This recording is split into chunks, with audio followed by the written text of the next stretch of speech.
नमस्कार साथियों, गूंज लाइव न्यूज़ में मैं शिव कुमार सिंह आप लोगों को स्वागत करता हूं। साथियों, इस वक्त हम लोग उल्ला बस्ती में खड़े हैं। कल एक दुखदायी घटना घटी 11:30 बजे और एक 14 साल की बच्ची की मौत हो गई एक्सीडेंट में। उसके साथ 2 बच्ची थी, एक जो है वो ठीक है अभी और दूसरी जो है खुशी साहू। और मैं इस वक्त उसके परिवार में खड़ा हूँ। परिवारजनों में हम लोग आए हैं, जानने का प्रयास कर रहे हैं क्या हुआ, क्या कुछ हुआ, मुआवजा उनको मिला नहीं मिला, क्या है जानने का प्रयास करते हैं। अंकल क्या हुआ था भैया, शुरू से बताइए। मैं खुशी साहू का मामा, मृतक खुशी साहू का मामा संजय साहू बोल रहा हूँ। मेरे पास फ़ोन गया 11:30 को। मेरे बड़े भांजी ने फ़ोन किया, मामा ऐसा ऐसा हादसा हुआ है। आधा घंटा में हादसा में मैं तुरंत पहुँच गया। वहाँ पे पूरा चक्का जाम लगा हुआ था। फिर उसमें पूरा हाईवे लाइन था तो चक्का जाम पूरा जाम था। इसके लिए जैसे हम लोग पूरा ग्रामीण वहाँ इकट्ठा हुए। ग्रामीणों का मांग था कि मृतक के लिए इतना ये चाहिए, इतना बड़ा हादसा हुआ है। तो वहाँ कोई इतना बड़ा नेता ना आया, ना सांसद आया, ना महापौर आया, ना कोई नहीं आया। ये क्या, इतना बड़ा घटना होने के बाद घर वालों को सांत्वना देने के लिए न कोई पहुंच पाया। तो ये एक आम गरीब के लिए नेता जो हैं और पुलिस का जो फोर्स है, ऐसा कार्य होना चाहिए, ये गलत है। इसके लिए कोई उचित कार्यवाही होना चाहिए। जो पीड़ित परिवार हैं उसको उचित मुआवजा देना चाहिए। ऐसा करते करते जो पुलिस बल हैं पूरा तैनात हैं, वो एसडीएम आ रहा है, कलेक्टर आ रहा है करके ऐसा घुमाते घुमाते रात में 7:30 बजे बजा दिया। उसके बाद वहाँ जो चौराहा लगा हुआ था ना, वहाँ का लाइट बंद करा दिया। पुलिस फोर्स अपना तैनात हो गए, लाठी डंडा चार्ज पूरा लेके अपना हेलमेट वगैरह लगा के सब ये हो गए। वहाँ का लाइट बंद करा दिया। उसके बाद लाठी चार्ज चालू कर दिया। उसके बाद कुछ देर के लिए फिर शांत हुआ। महिलाओं का भीड़ था, वो आगे जाके बैठा, फिर वो भीड़ शांत हुआ। फिर पुलिस जो है एक यहाँ भी घर में उसके टीआई आए, तहसीलदार, हाँ तहसीलदार, और साथ में उसका टीआई भी आए थे। तो मुआवजा के लिए बात हुआ था। सुपरवाइजर और कंपनी का एक सुपरवाइजर जो दिवांगन आया था, एमडी जो देखता है संभालता, वो आया था साथ में। और पूरा वहाँ ग्रामीण कर रहे थे 35 लाख का मांग किया था। लेकिन उसके बाद जो उचित मुआवजा है ऐसा मांगो करके बोले तो ग्रामीण जो है 15 लाख तक आ गए। उसके बाद भी सुरक्षा कर्मी जो आए थे बोले कि 15 लाख देंगे। वहाँ का ये जो जाम हुआ था रास्ता, उसको खोल दो। तो मैं बोला जैसे हमारे को केस और जो चेक देना चाहते हो उसको दे दो, उसके बाद रास्ता खुलेगा, ऐसा करके। तो आ रहा है, पैसा 1-2 घंटे में आ जाएगा, तुरंत मिलता है क्या, ऐसा करके पुलिस का जो बल था वो ऐसा हम लोग को गुमराह करके रख दिया। उसके बाद रात में 7 बजने के बाद इस प्रकार का जो लाठी चार्ज 7:30-8 बजे हुआ, ये बहुत अत्यंत गांव वाले के साथ जो हुआ है बहुत दंडनीय अपराध है। ऐसा कार्य किए हैं वो लोग। और घर वालों को इस प्रकार का जो मुआवजा के लिए बात हुआ है, जो रायपुर वाला जो पेपर में प्रिंट आउट करवाया है, उसमें जो कितना था बताया है, 1 लाख केस दिए हैं। और ये 14 लाख का केस है करके झूठा साबित करके ये पीड़ित परिवार जो और ये है दुखी, उसको और उसका दुखद घटना बढ़ा दे रहे हैं। तो इसको उचित मुआवजा मिलना चाहिए। जो पीड़ित परिवार हैं, गरीब हैं, जो उसकी लड़की गई हुई, उसके दिल, उसके माँ मम्मी पापा के ऊपर इस दुर्घटना से कैसा गुजर रहा है। क्या वो अपना लड़की 5 लाख में उसको लग रहा है कि 5 लाख दे के उसको खरीद रहे हैं। इस प्रकार का ये नहीं होगा। पुलिस प्रशासन और नेता ये सब मिली भगत है ना, तब यहाँ पे इस प्रकार का कोई नेता आया, ना सांसद आया। यहाँ का मुख्यमंत्री जो भूपेश बघेल है, उसके घर से 2 किलोमीटर यहाँ गांव पड़ता नहीं है। इस प्रकार का अगर उसके लड़की के ऊपर ऐसा घटना होता तो वहाँ का पुलिस फोर्स, बड़े नेता, कितना बड़ा नेता तुरंत 5 मिनट नहीं लगता पहुँच जाता। तो एक आम गरीब के लिए इस प्रकार का जो घटना है, दर्दनाक घटना, उसको कोई सांत्वना देने घर में भी नहीं पहुँचे। यह बहुत ही दुखद घड़ी की लापरवाही घटना है। इसमें पुलिस फोर्स और नेता सब मिली भगत हैं, इससे साफ जाहिर हो रहा है। विपक्षी बीजेपी में है, विपक्ष में बीजेपी है, क्या उनकी तरफ से कोई नेता है? नहीं, कोई ऐसा कोई राजनीति नहीं है, कोई नेता वेता, ये विपक्षी वाला कोई नेता नहीं आए हैं।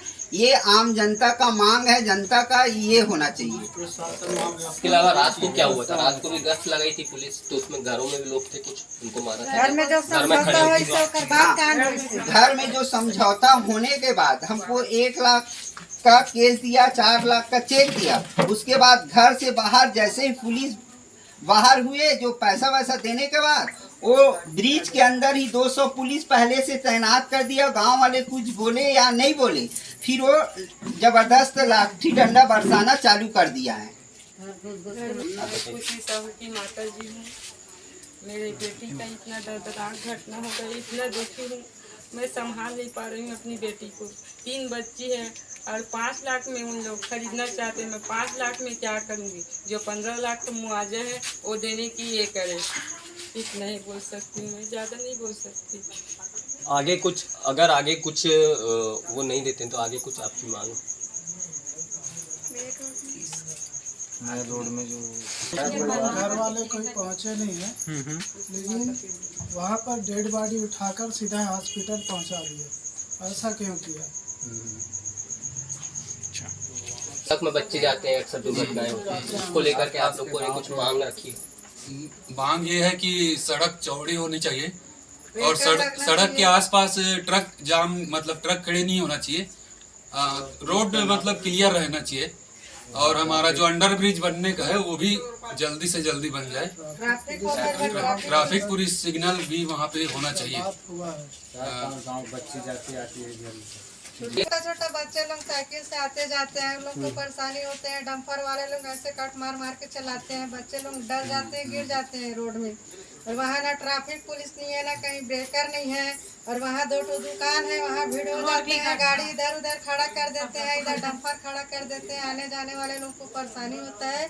जो दुकान है उसको भी थोड़ा साइड में हटवाए और वहाँ ट्रैफिक पुलिस लगाए। जहाँ कांटा घर है वहाँ भी एक गार्ड लगवाए सुरक्षित के लिए।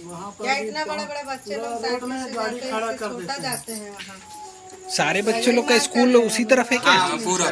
पूरा उसी तरफ, इस तरफ नहीं? कितने लोग हैं? बच्चे कितने हैं? कितने परिवार है? करीबन 3-4 गाँव जाते ना। यहाँ पर 50 स्टूडेंट आना जाना रोज। मतलब स्कूल इस तरफ नहीं है, उस तरफ में है? उस तरफ है सर, 3 स्कूल है उधर। तो यहाँ इस जो गांव है, जो बस्ती, इसमें कोई सुविधा है कि नहीं है? जी, मतलब स्कूल और हॉस्पिटल की सुविधा है कि नहीं? आप लोग कहाँ जाते हो? नहीं है सर, कुछ सुविधा नहीं है यहाँ, तो इसीलिए आप लोग को रोड पार करके जाना पड़ता है? करके जाना पड़ता है सर। अच्छा अच्छा। तो ये जो समस्या है ये तो हमेशा बनी रहती होगी? ये समस्या हमेशा बना रहता सर, इसका हल होना चाहिए। हाँ, बस वही जी पूछना जी था। जी। मैं उनका बड़े पिताजी हूँ। हमें इतने जन प्रतिनिधियों के करीब रहते हुए भी कोई किसी ने हमसे मिलना उचित नहीं समझा। हम सांसद महोदय के गांव में हैं, महापौर निर्वाचन किए, हमारा गांव नगर निगम क्षेत्र में आता है। हमारा महापौर को भी हमारे दुख दर्द का ख्याल नहीं रहा। क्या उनको सूचना नहीं मिली होगी? इतनी बड़ी रोड जाम किए 9 घंटा हमारे ग्रामीण भाइयों के सहयोग से। हमारे विधायक रुद्र गुरु जी को भी समय नहीं मिला, है ना। तो ये हमारे लिए बहुत, कोई अच्छे परिवार में ये घटना होती तो उनके यहाँ सारे नेता, सांसद महोदय, विधायक, महापौर, जनप्रतिनिधि सभी पहुंच जाते हैं। ये समस्या पूरे ग्रामीणों की समस्या है ना? हाँ जी। तो ये हमारे साथ अच्छा व्यवहार नहीं हुआ। सिर्फ हम वोट डालने के लिए यहाँ नागरिक हैं क्या? तो ऐसे हमने उन जनप्रतिनिधियों से हमें ऐसी अपेक्षा नहीं थी। हम और गांव में जो लाठी चार्ज हुआ है सर, मैं उसका निंदा करता हूँ कि गांव में लाठी चार्ज नहीं होना था। सारा उसके बारे में बताइए। तो थोड़ा सा डिटेल बता दीजिए ना अच्छे से। रात को सर रात में जो बच्चों के पास वीडियो रिकॉर्डिंग लाठी चार्ज हुआ है सर, ये गांव के लिए मतलब शर्मिंदगी की बात है कि गांव में घुस के जो पुलिस लोग हम लोग सारा सुलह मसला यहाँ से होने के बाद ये नहीं होना था, ये निंदनीय है। ये घटना नहीं होना था सर। कितनी देर तक चलता रहा? ये करीब घंटे भर 1 घंटे तक चला है सर। नहीं, घर में पुलिस वाले घर में आके मतलब गली में। हाँ सर, भूतपूर्व सैनिक को भी लाठी घर में घुस के मारे हैं। ये निंदनीय है सर, ऐसा नहीं होना चाहिए। ये हमारे मतलब गांव का सम्मान खो चुके हैं हम लोग। मतलब और महिला पुलिस थी साथ में उनके? नहीं थे सर, महिला पुलिस तो नहीं थी, लेकिन ना पूरा फोर्स था सर। तो महिलाओं को भी नहीं, महिलाओं को भी किए। जी, पूरा फोर्स के साथ और पूरा लाठी के साथ और पूरा नहीं, क्या महिलाओं को भी लाठीचार्ज में शामिल नहीं किया? महिलाओं के साथ महिलाओं रात हो चुकी थी 9 साढ़े 9 बजे। मतलब ये नहीं होना था सर, ये घटना पुलिस नहीं साथ में महिला पुलिस भी थी उन लोग के साथ में। वही जानना चाह रहे थे, महिला पुलिस थी ना, क्योंकि वो घर में घुस रहे थे। हाँ, सभी घर घर घुस के मार रहे थे। हमने दरवाजा लगाया, जब भगदड़ देखा ना तो भाई सुलह मशविरा हो गया। सामने में मिलता था उसी को मारता था। अच्छा, इसकी शिकायत आप लोगों ने करी सुबह एसपी वगैरह कहीं अब जज ऊपर में करी? तो साथियों, परिवार के साथ बहुत बड़ा घटना घटी है कल। उसके बाद इनके कुछ डिमांड है, इनको जो मिलना चाहिए पैसा, जो भी मुआवजा मिलना चाहिए, 15 लाख का उधर कलेक्टर और इनके बीच में तय हुआ था, फिक्स हुआ था, लेकिन मात्र 5 लाख, उसमें 1 लाख कैश और 4 लाख का चेक दिया गया इनको। वो भी रात तक आया, जिसकी वजह से लेट करने की वजह से चक्का जाम किया। उसके बाद फिर रात को उल्टा और पुलिस वाले आकर के परिवार में घर में घुस करके मार तोड़ कर, मतलब ये पूरी तरीके से प्रशासन का अत्याचार का इम्तिहान है। ना यहाँ कोई नेता आया, ना कोई विधायक आया, ना कोई महापौर आया, और मुख्यमंत्री जी तो छोड़ ही दीजिए। तो क्या हम इस छत्तीसगढ़ में अब ये सोचें कि बिहार जैसे जंगल राज आप लोग बनाना चाह रहे हैं? ये आम आदमी है, ये वही वोटर हैं जिनका आप वोट लेते हैं, जिनके सामने चुनाव के टाइम में आप हाथ जोड़ के खड़े हो जाते हो और वोट मांगते हो। लेकिन अगर एक बच्ची खत्म हो जाती है तो उसके लिए आपके पास थोड़ा सा भी समय नहीं है। बुनियादी कुछ इनकी डिमांड है जिसको पूरा किया जाना चाहिए प्रशासन को, और वो पूरा अगर प्रशासन करेगा तो लोगों में भी वो रहेगा।